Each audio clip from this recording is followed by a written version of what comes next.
আসসালামু আলাইকুম আমার ভাই বোনেরা, আশা করি সবাই ভালো আছেন। আমিও ভালো আছি। দেখুন আজকে এই যে রঙিন সবজি একটা ভাজি করব, সেলরি দিয়ে আর কারেট দিয়ে, আর মাছ ভাজা করব, কাঁচা টমেটো দিয়ে আলু দিয়ে রান্না করব। পেঁয়াজ কেটে রেখে ফেলেছি। এখন আসুন রান্নার প্রসেসে যাই। আমি ভাবছি আমার ভাই বোনদেরকে দেখাই দেই আমি কিভাবে রানবো। আর এগুলো একদম নিজের ঘরোয়া রান্না। মাছগুলো আগে ভাজি নাই, এখন ভেজে ফেলবো আর ভাজিটাও করে ফেলবো। বিসমিল্লাহ। হাঁড়িতে পরিমাণ মতো তেল দিয়ে দিয়েছি, আর এই যে মাছ ভাজাটা এখনই করে ফেলবো।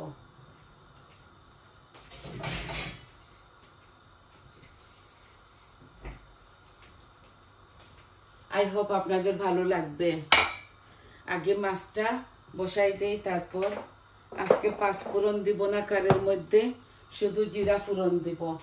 এখন মাছগুলা একটু বেশি মাছ আছে। বিসমিল্লাহ। আর মাছগুলো আমি এত বড় বড় করি নাই,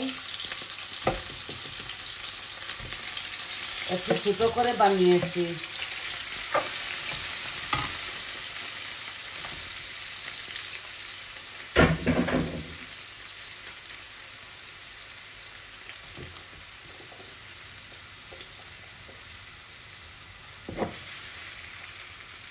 মাছগুলা এপিট ওপিট করে ভাজবো, একটু ইয়ে করে ভাজবো, লাল লাল করে ভাজবো। এইভাবে রেখে দেই চুলার উপরে, হয়ে যাবে।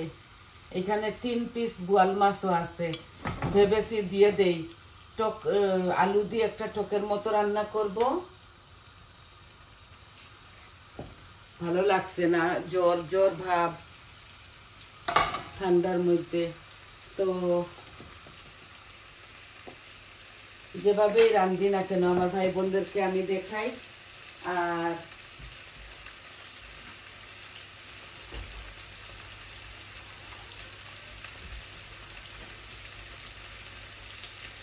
একটু সুন্দর বাহারের দরওয়াজা একটু খুলে দিয়েছি, উন্ডরও বেশ করে খুলে দিয়েছি, কারণ ঠান্ডার মধ্যে তো গন্ধ হয়ে যায় কুকিংয়ের। তো দেখুন আমি দুটোটাতে জিরা দিয়ে দিচ্ছি, আর তেজপাতা দিব না। বিসমিল্লাহ। ভাজি তো আমি আমার পরিমাণ মতো জিরা দিয়ে দিলাম, তেজপাতা দিব না, কারণ এগুলা এটা ঠকের ইয়ে। বিসমিল্লাহ। পেঁয়াজ আমি দিয়ে দিচ্ছি, আমার তেল গরম হয়ে গেছিল এর জন্য।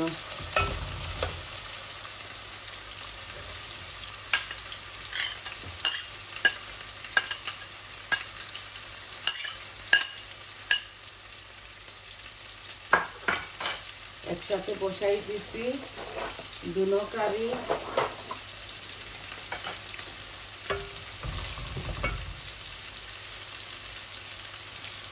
মাছগুলাও ভাজা ভাজা হবে। আর এই যে একটু লবণ দিয়ে দিব, আজকে তেজপাতা দিব না। মাছের মধ্যে অল্প একটু দিচ্ছি, কারণ মাছের মধ্যে 1 চামচ হবে দিয়েছি। আচ্ছা আমি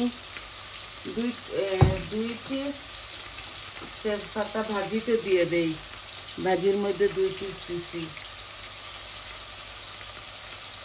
আশা করি আপনাদের ভালো লাগবে। বাংলাদেশের হাঁড়িতে বসাই দিচ্ছি, বাংলাদেশের হাঁড়িতে বসাইলে চট জলদি হয়ে যায়। এখন আমি ভাজিগুলা এখানে ঢেলে দিব, আর দুনো কারির মধ্যে অল্প অল্প একটু কাঁচামরিচও দিব।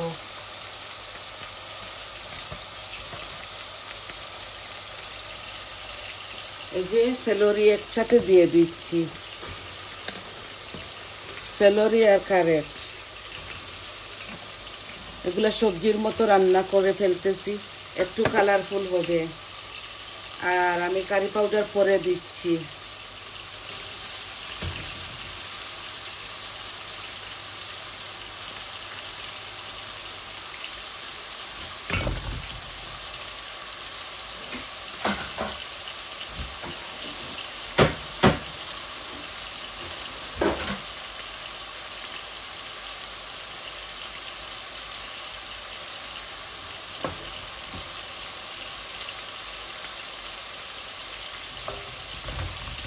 এগুলো পেঁয়াজটা আস্তে আস্তে আস্তে ভাজা হোক। আর আমি ওই ভাজির মধ্যে তো লবণ দিয়ে দিয়েছি। এখন দেখুন কারি পাউডারের মধ্যে আমি এত বেশি কিছু দিব না। এই যে হলুদ দিলাম, কারি পাউডার সব কিছু আধা চামচ করে দিব। অল্প একটু জিরা দিব, অল্প একটু মরিচ দিব, এই যে হাফ চামচ, বেশি দিচ্ছি না। আমি টমেটোর কারির মধ্যেও এত বেশি কিছু দিব না।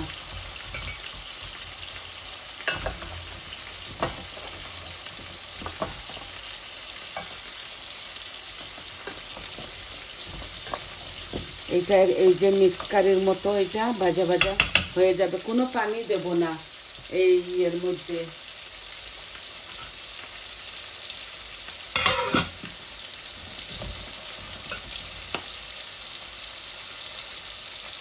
এখন আমি আলুটা দিয়ে দিচ্ছি। দেখুন আজকে ভিলেজ ফুডের মতো রাঁধতেছি।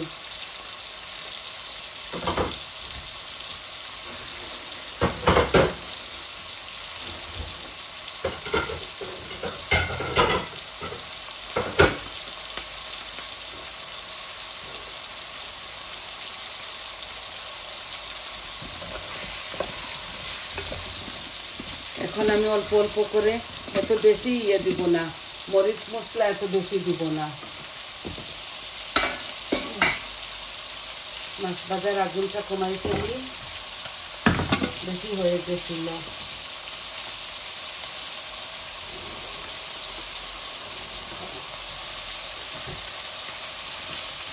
এখানে আছে রুই মাছ আর 3 পিস বোয়াল মাছ। একদিন বেশি হয়ে গেছিল রান্নার সময়, উঠাই রাখছিলাম, তো ভাবছি দিয়ে দেই। এত বেশি কড়া করে ভাজতেছি না, একমতো কড়া করে ভাজবো মাছগুলাকে।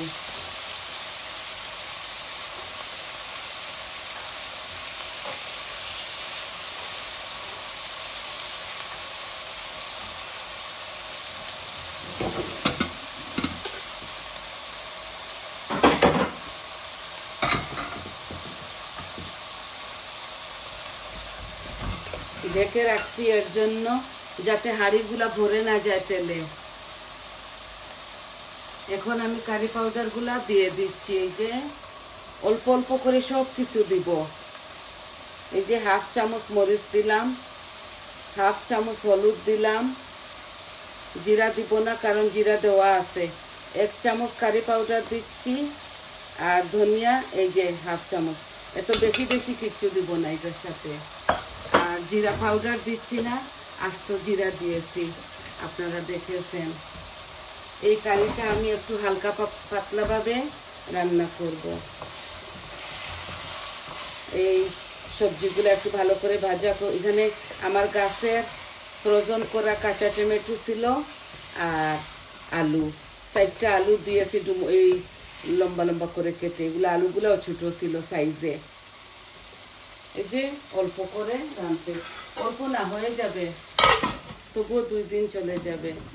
আর চিকেনের তরকারি, পায়ার তরকারি রয়ে গেছে। এখন দেখুন আমার মাছ ভাজিটা হয়ে গেছে, গ্যাসের ফ্লেমটা অফ করে ফেলছি। এটা থাক এখানে, যখন করব ঢালবো তরকারির সাথে তখন দিয়ে দেব। এখন একটু এটাকে নাড়াচাড়া করি সবজিটাকে।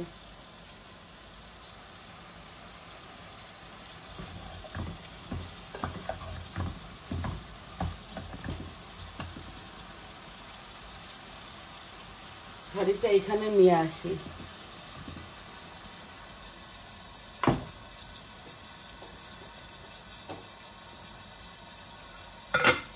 আর ওইটা মাছের ওইদিকে নিয়ে নিই।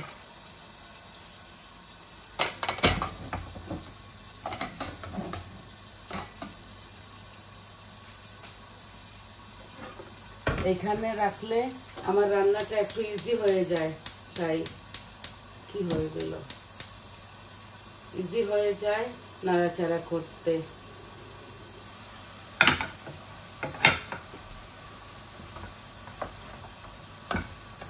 কাঁচামরিচ দিব দুনো কারিতে, 2-3টা 4টা। এইভাবে, কারণ নাগামরিচ তো লাগিয়ে খাবে বাচ্চারা।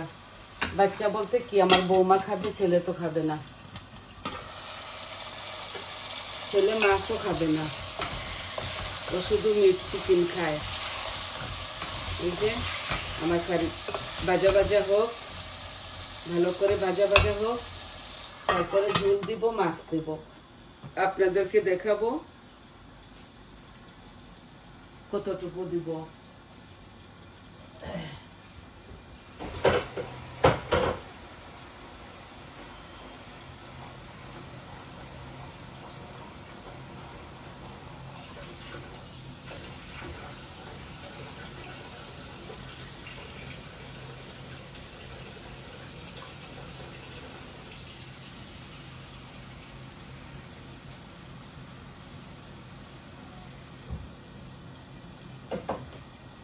কাঁচা টমেটো দিয়েছি, ভাববেন না এটা এত টক, কিন্তু টক নেই। এই দেশের টমেটোতে মিষ্টি মিষ্টি থাকে, টক থাকে না।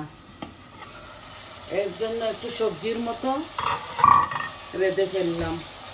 দেখুন খুব সুন্দর হচ্ছে আমার কারিটা, মাশাআল্লাহ।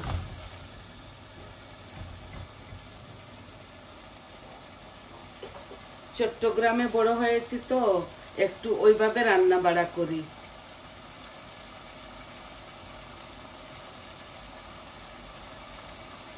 এটা আমার আব্বুর কারি। আমার আব্বু এইভাবে 2-3 রকমের তার সবজি দিয়ে রান্না করতেন।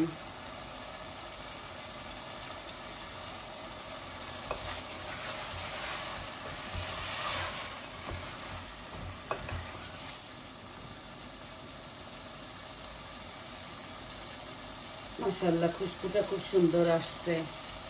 এখন আমি মাছটা ঢেলে দিব আপনাদের সামনে। এই দেখুন অনেকটা মাছ আছে, হয়তো বেশি দিয়ে দিয়েছি আমি, এইরকমই আন্দাজ করতে পারি না।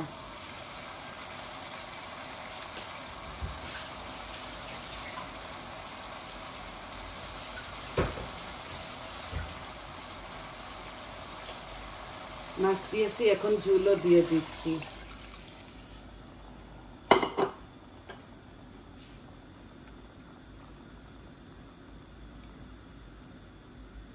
একটু বেশি দিয়ে দিয়েছি মাছ। এই যে আর বেশি পানি দেব না, অল্প একটু একটু অল্প করে একটু দিয়ে দেব।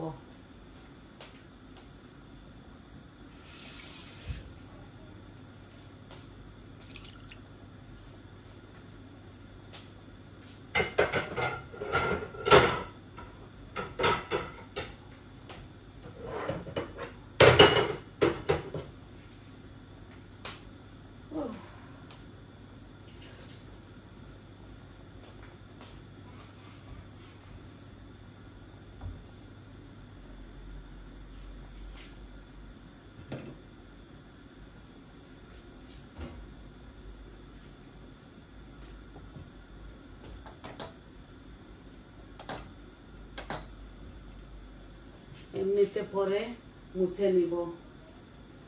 দেখছেন মাশাআল্লাহ অনেক সুন্দর কালার আসছে, এত লাল করি নাই, এটা এইভাবে হবে, মাখা মাখা হবে। ধনে পাতা কাঁচামরিচ দিয়ে দিব। আজকে একটু হালকা হালকা পাতলা করে রান্নাটা করেছি, বেশি মশলা দেই নাই। আর এটা শুধু সবজি, এটা সেলরি এইভাবে ভাজতেছি কারেন্ট দিয়ে ভাজা। ধনেপাতা কাঁচামরিচ দিয়ে দিব দুটোটাতে।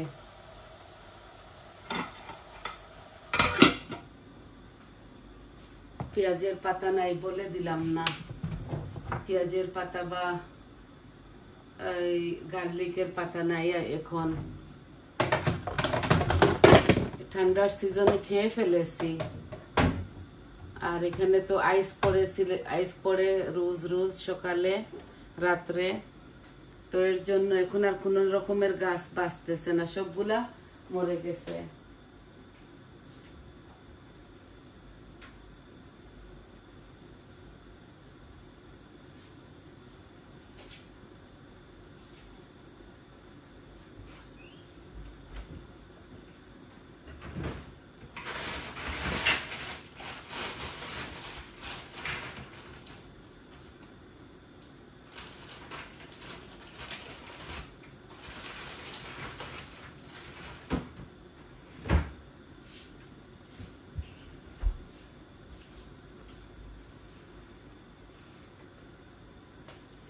দেখুন এইগুলো আমার গাছের মরিচ, খুব ঝাল। আমি এইটাতে 2টা দিচ্ছি আর ওই কারিতেও 2টা দিব, কারণ আমি ঝাল বেশি খেতে পারি না। একটু পরেই দিচ্ছি ভাজির মধ্যে, কামড়ে পড়লে শেষ হয়ে যাব, এত ভয় আমার।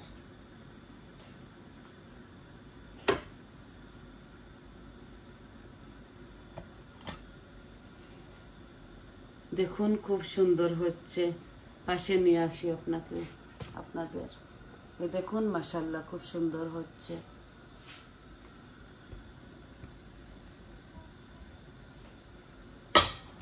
বলক আসতেছে। আর বেশি সময় আপনাদেরকে আমার পাশে রাখবো না, হয়ে যাচ্ছে। এগুলো আস্তে আস্তে হতে হবে। এই কারিগুলো আরো 10-12 মিনিট লাগবে, আর ভাজিটাও আরো এটলিস্ট 10 মিনিট লাগবে। ভাজিটা পানি দেব না তো, আর আলুর তরকারিতে একটু ঝোল বেশি দিছি, এর কারণে এগুলা জাল খেতে হবে আরো 10-12 মিনিট। জাল খেলে পানিটা এমনিতেই শুকাই যাবে। এই যে বলক আসতেছে। একসাথে মাছও দিয়ে দিয়েছি।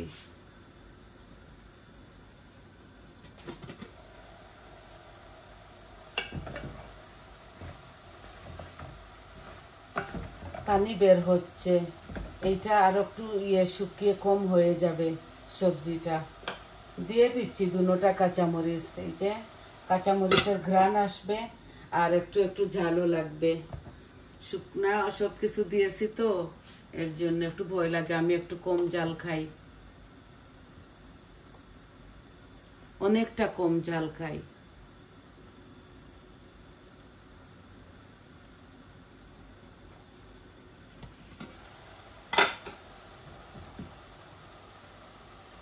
এই দেখুন সবজিটাও খুব সুন্দর, মজাও লাগবে।